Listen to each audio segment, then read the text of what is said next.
Hi, this is Sheila from Sheila's Garden View, and today I'm showing you my raspberry rhubarb. Now, I call it raspberry rhubarb just because it is so deep, rich red. Some people call it cherry rhubarb or strawberry rhubarb, but the point is this stalk is red, there's no green on it. And some people have asked me, why are you selling it for $20 a plant?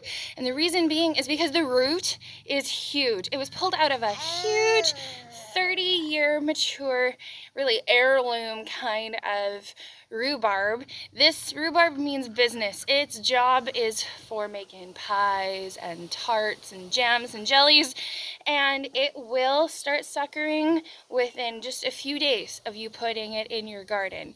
This is really no-fail rhubarb. If you put it where you know weeds are already growing, then you know your soil is rich. That's kind of my go-to, other than testing your soil and taking the time for it.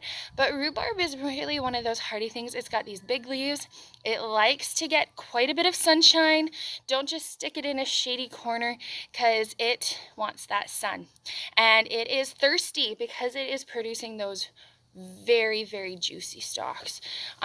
So water it every other day, maybe just a gallon or so. I've had these in some water for the last 4 or 5 days. I was keeping them covered off of frost. Some of the plants were so small that in order to keep them covered, I just shoved the dirt on them and then watered them, and little stalks would pop up during the daytime, and then I'd shove more dirt on them and just keep kind of mounding them while frost was still happening. If you're nervous about frost touching your rhubarb, that's one way to do it. It won't kill it. It'll just make it hardier and send more roots and build a bigger plant. So here I've already prepped one. You can see it's got some little stalks that are already popping out here, and it's got a nice firm leaf. It's in a nice big pot. That root goes all the way to the bottom. So I'll show you how I'm doing this here in my garden. So here I've got a portion of a root. Really, you could see there's like 2 or 3 plants already coming off of this. So I'm not going to bother with trying to chop off the bottom, although if I did, it wouldn't hurt it. I'm just going to lean it over to the side of the pot, grab some dirt,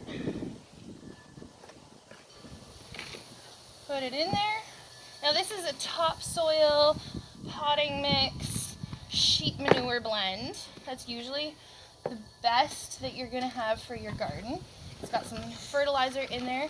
Like a friend told me this year, sheep manure has the least amount of weeds in it when you get it, and it's so rich.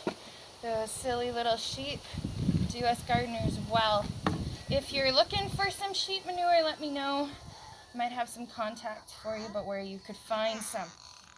Alright, so we've loaded that on there.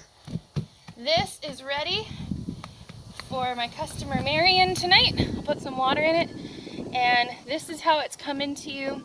You've seen it from its bare root, and it will do phenomenally well. I hope she bakes some good pies with these.